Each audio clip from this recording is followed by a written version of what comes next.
So, thank you very much for those kind words. Welcome. So, Lucas has already said everything I want to say. I will just start with, I was wondering whether Vienna is the good place to start, because there is this very famous saying by an Austrian poet saying that Viennese or Austrian people are the ones who look with confidence to the past. But I am not Austrian myself. I am Polish, actually. I used to be Polish. I have Austrian citizenship. That's why I'm maybe more focused on the future than the regular Austrian. Exactly. So I want to talk about the budget. I'm quite sure I have too many slides, so I'll probably go a little bit quicker than I planned to. But I will start with what the current budget looks like. So you were mentioning, you're completely right, that in the past we had this large structural break starting 2004 in which a lot of European budgets have been reshifted more towards cohesion policy and basically including the new member states. But what we can see, at least in the current multi-annual financial framework, is that there is not that much change anymore as far as goals of the European budget are concerned. So we can see two major posts which still very much determine the European budget is the cohesion policy, cohesion resilience values. That's the second line in this table, which I think there is a typo, that should be 60 billion and then going up to about 70 billion in the multi-modal framework. And the second largest would be the natural resources in the environment, but don't get fooled by the natural resource and environment, because a large chunk of that is actually agricultural policy, which really has not much to do with the environment in a sense in which we want to talk about when we talk about climate change mitigation. And then the two other areas, which are the smallest ones, which are, in my opinion, one of the more important ones, but at the same time the smaller ones, is security and defense and migration and border management. So in times like this, when we talk a lot about defending the European borders and the asylum crisis since 2015, then it might strike you that those are the two smallest parts of the European budget. So this was the multi-annual framework. There are no really big changes until 2027. In 2024, we have, graphically speaking, about 3/4 of the budget going mostly to the agricultural policy and cohesion policy, and just a little bit into other things such as the internal market, neighborhood administration, big change with 11 billion per year, and only 6 billion for migration and security and defense. So what are European public goods? So as an economist, we always think about what kind of tasks should be done on what kind of levels of governmental intervention. I do a lot of federalism research, so you always have to ask your questions, at what level it makes sense to have a certain tasks performed. So the classical case for public goods is, for instance, when there are economies of scale. So one of the topics I will be talking about today is in terms of security and military policy, when there are clear economies of scale in which you can use and to say that it makes more sense to do them on the higher level of government than on the lower level.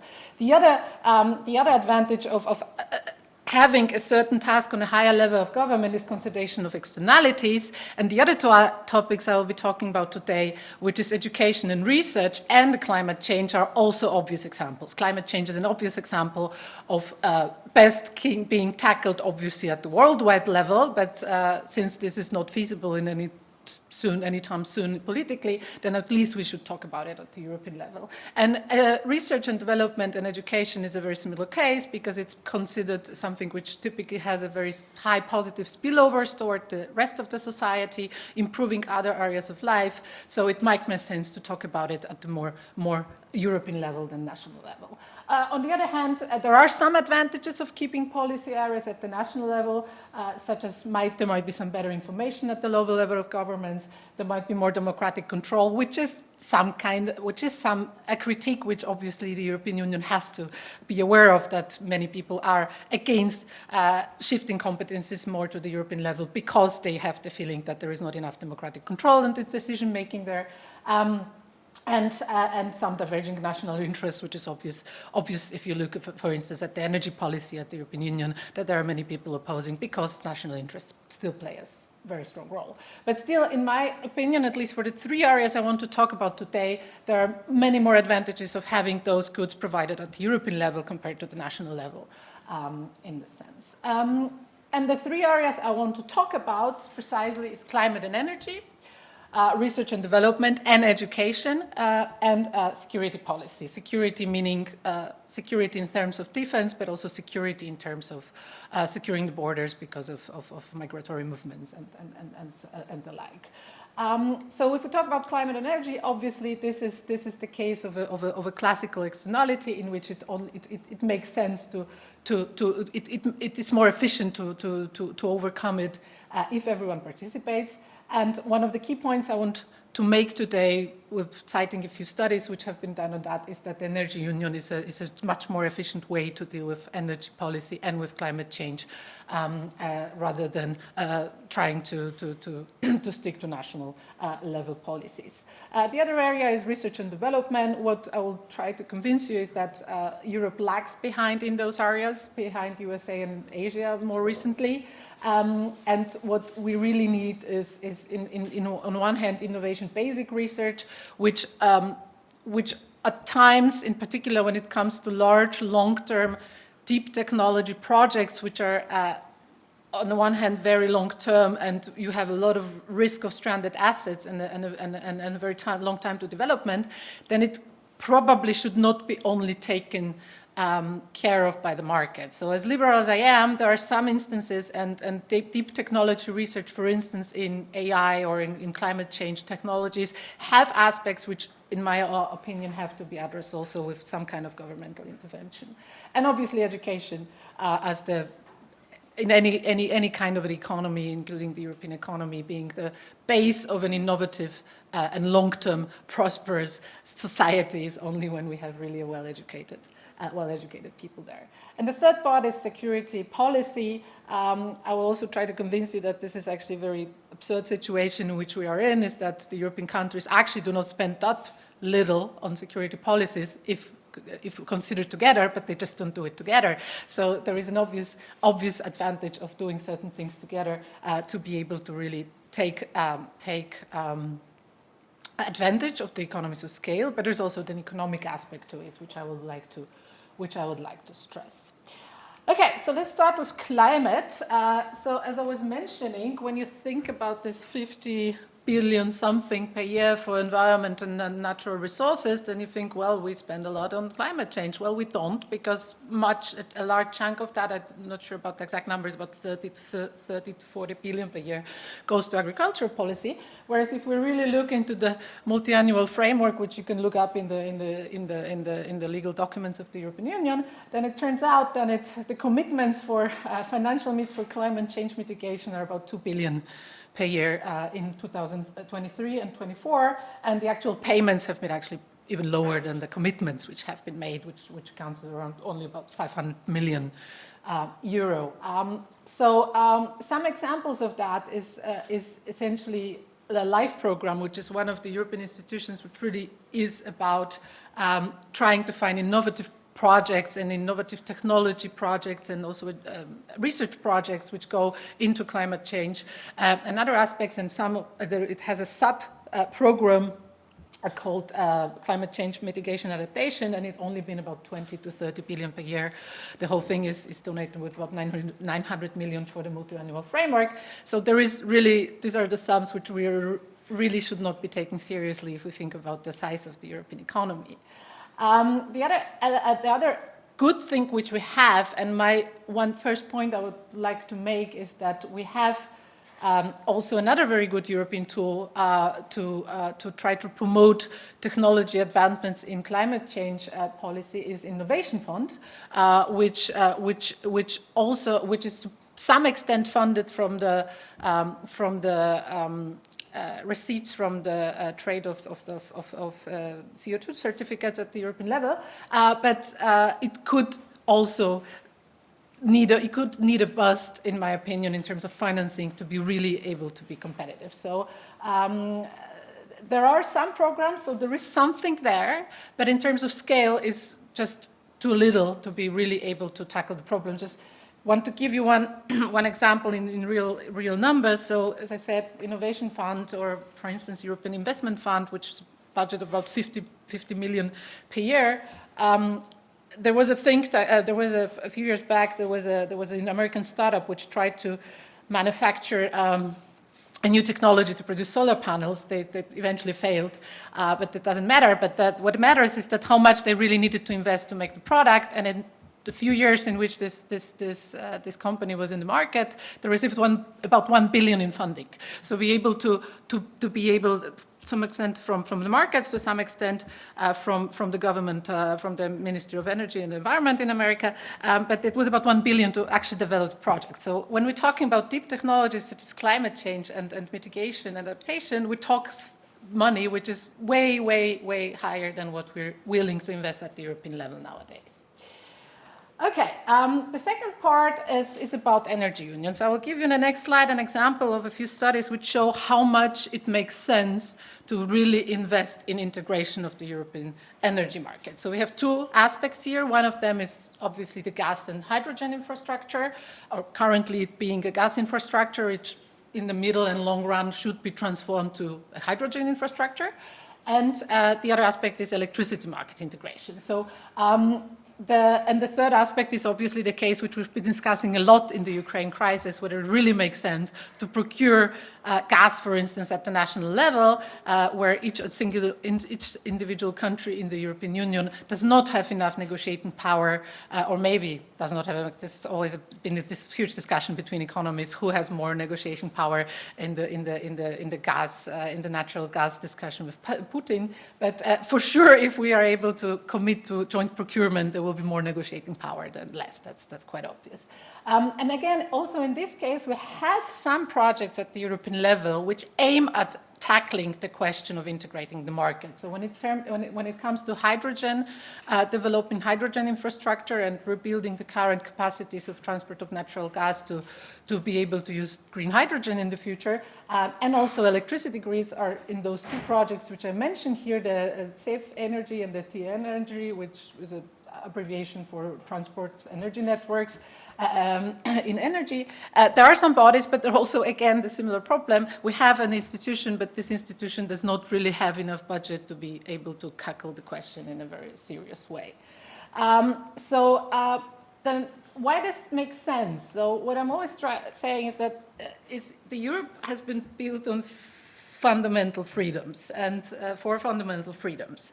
And there were two fundamental freedoms which kind of were from the beginning excluded from this thinking. That one was the energy. Well, essentially energy is a product, so it should be formally a part of the integrated single market in the free transport of goods, but it hasn't been, if we are really to be honest. It hasn't been because there were political interests at the national level, and there was no really a political will to try to overcome those national interests by trying to integrate them more, because this would mean that we would actually have a single market. And I think it was kind of implicit from the beginning that it was not part of the political commitment to really try to integrate energy into the free movement of goods.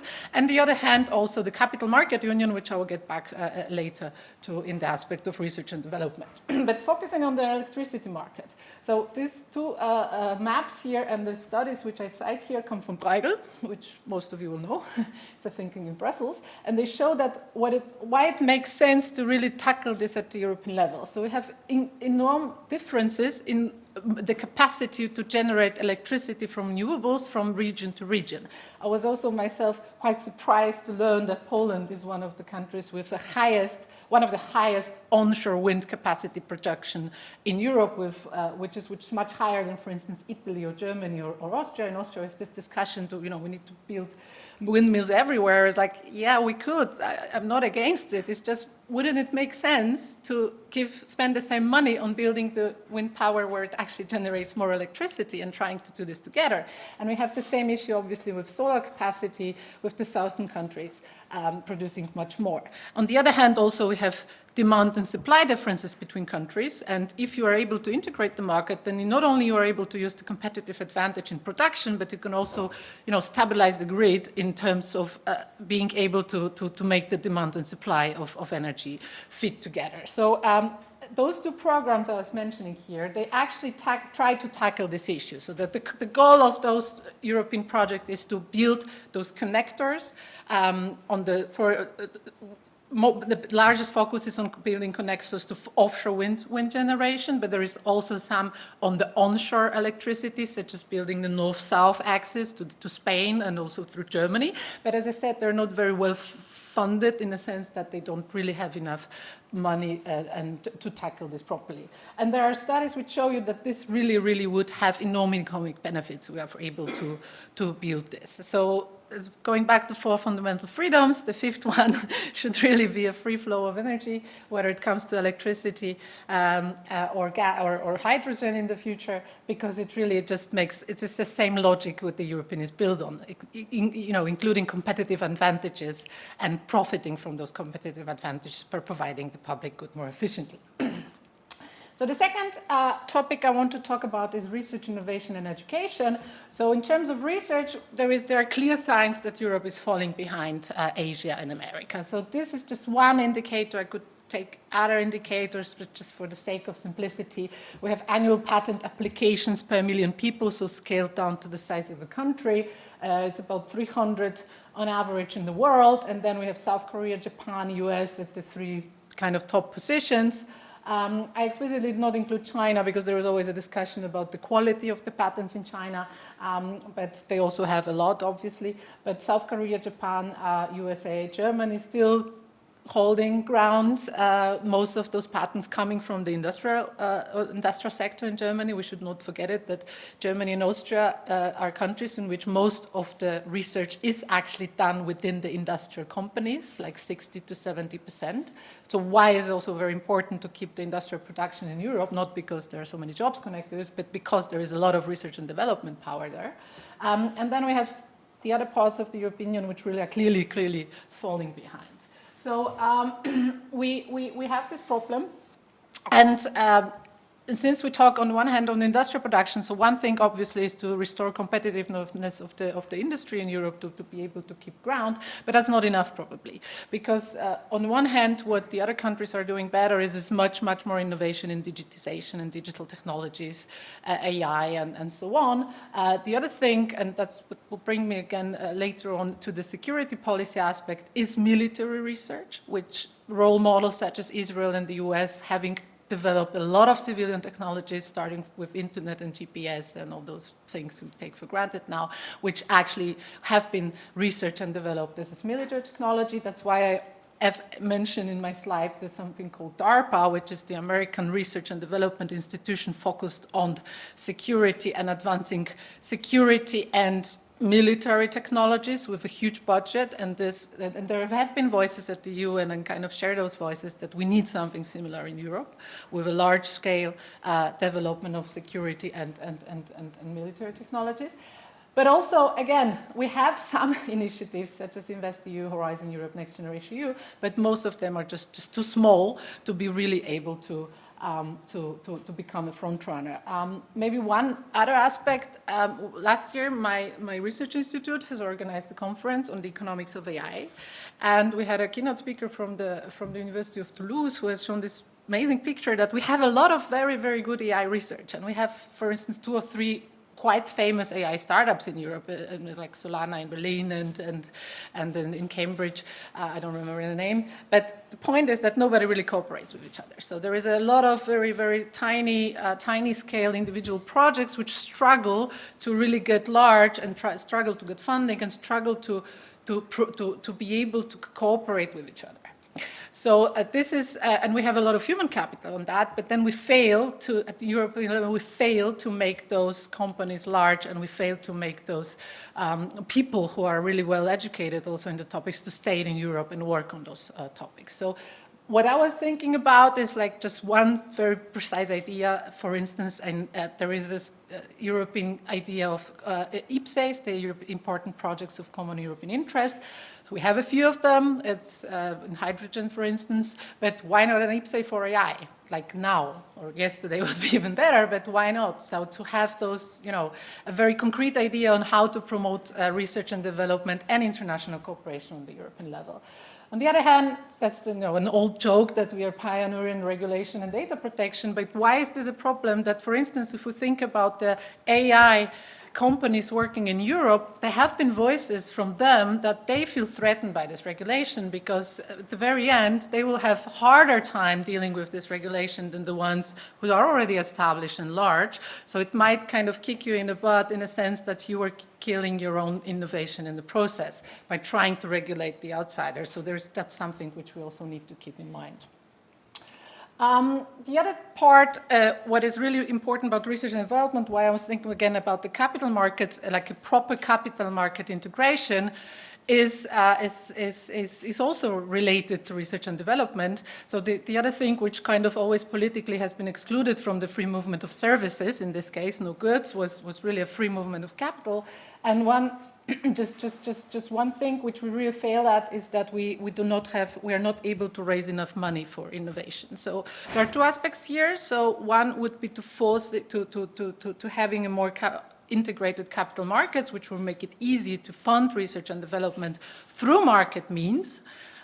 Just a comparison in venture capital investments, US, for instance, in US is about 0.8 GDP going to venture capital. In Germany it was 10-fold less. It's 0.09% of GDP. In Austria, it's even less. So it's 20-fold less than in the US.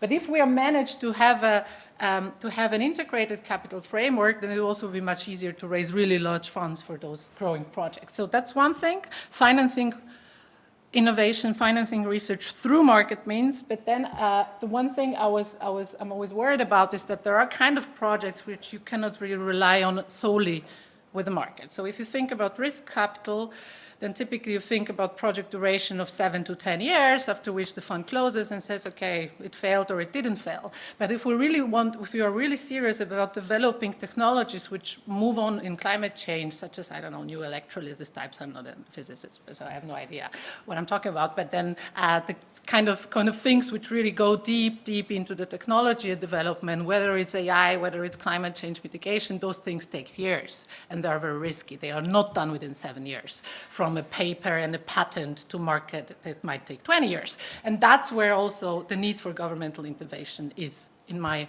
opinion, justified, because just solely by market means you will not be able to generate enough money for those projects. And again, we have a tool for that, the European Investment Fund, which is precisely in the European Investment Council also, which are precisely established to deal with those issues. But again, they are just too small to make a difference. If you think about the sum I gave you a few slides back about how much money it really takes to develop a new technology in a particular way.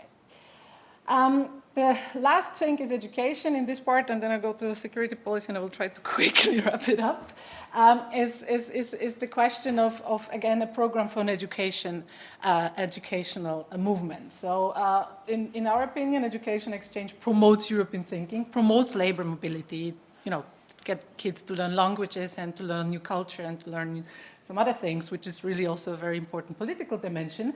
But then again, when we see that there is really also not enough funding for those elements. So these are figures for Austria, in which we have a joint of about 40 million euro in subsidies for movements. And what strikes you is that, for instance, when it comes to secondary education, it has, in terms of number of projects which are being supported, in the highest number, but then in terms of funding is about 8 million per year. This is nothing. So this is obviously not enough to have it really being able to roll it out at the scale which would make more people, young people, children, and then students to be able to participate in those projects. And I always remember myself when I was a student, I said, I'm not going anywhere because the money is so bad. Why would I want to go to another country? You cannot live from those scholarships, really. So it's not really attractive unless you are already kind of, have enough money to do it for fun. But if you really want to live from those scholarships, that's basically impossible.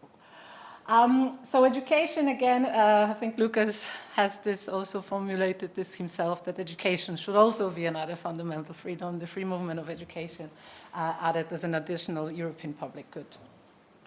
Last but not least, security policy. So what is really fun and sad at the same time is the fact that if you compare the European budgets of the 27 European countries, you calculate them jointly together when it comes to expenses for military, then you have a budget of slightly more than 300 billion euro per year, dollar per year, which is higher than China. So, which is actually pretty striking if you think about it. But then, again, I'm not a military expert, maybe Velina could help us, but I think about any single country in Europe which could actually defend itself on its own, maybe France, but that's probably it, I guess, and nobody else, right? So although we have this huge money there, every single country is virtually impossible to be, any kind of seriously considered a military power. Obviously, Americans are way behind, but in comparison with China, is kind of, for me, it was kind of eye-opening when I prepared this. So one of the things, again, which could increase efficiency and could increase the better use of public money would be joint procurement of military equipment, which obviously also has other aspects, I guess, in security. Because I don't want to. The Velina will tell you more about those things, so I'm just not going into much detail here. But in terms of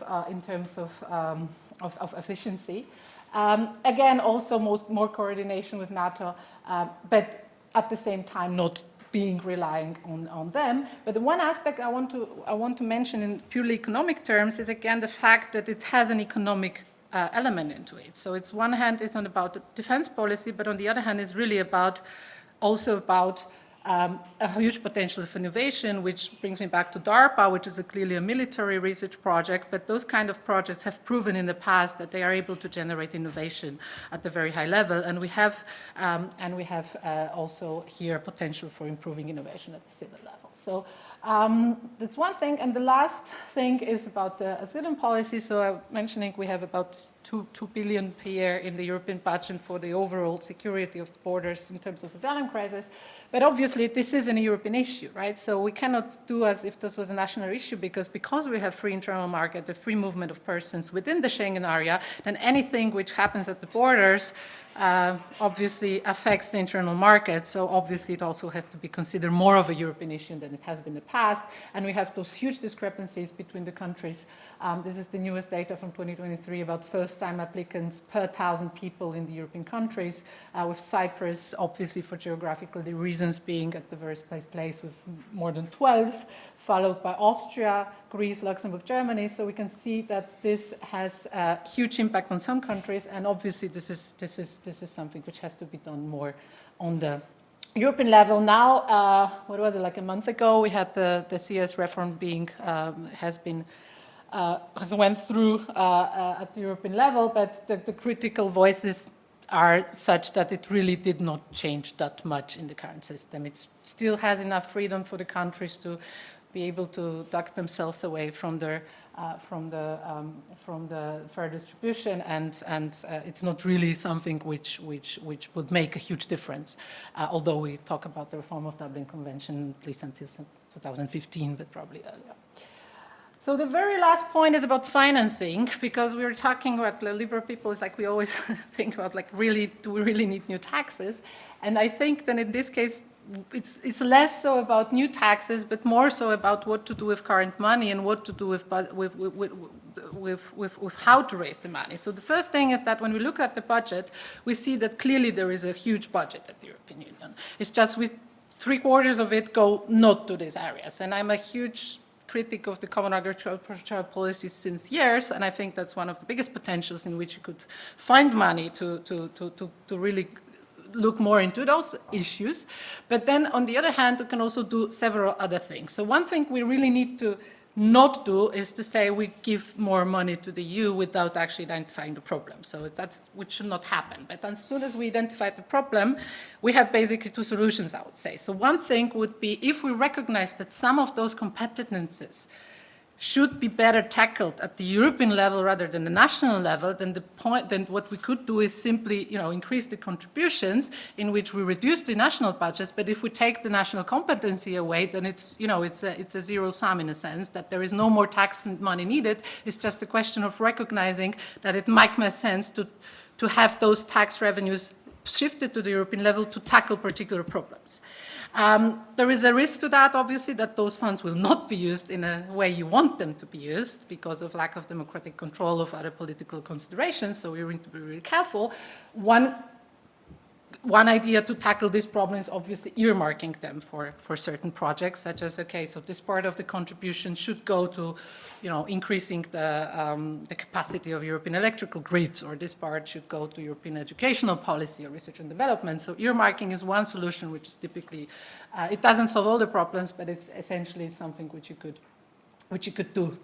And the other thing, in terms of climate policy, which goes into the same direction, which to some extent is already present. So when I said we have the Innovation Fund, which finances research projects in climate policy, it's funded by the taxes from, not the taxes, but the receipts from the European trading system certificates. So a common climate policy, it would make sense, obviously, to finance it with common climate taxes, right? So in part of the Green Deal, now we have the idea of having a joint tax on CO2 separate from the first ETS. It will be in the separate system as far as the newest standard of Green Deal is. But the question is what to do with those income. What we could do is basically keep them at the European level to some extent, and then try to finance those projects at the European level, which we are financing. But what I said, the critique at this is always that yes, we just give them more money and they do what they want. So obviously this is not the solution, but clearly identifying the problem and, for instance, shifting some country producers or earmarking some levies to tackling those particular problems is a kind of a solution which could aim for. So so just a few final words of remark. There are issues which clearly could classify as European public goods and have a lot of advantages of tackling at the European level. And there seems to be a consensus in a sense that we have certain institutions at the European level which recognize that this is the case.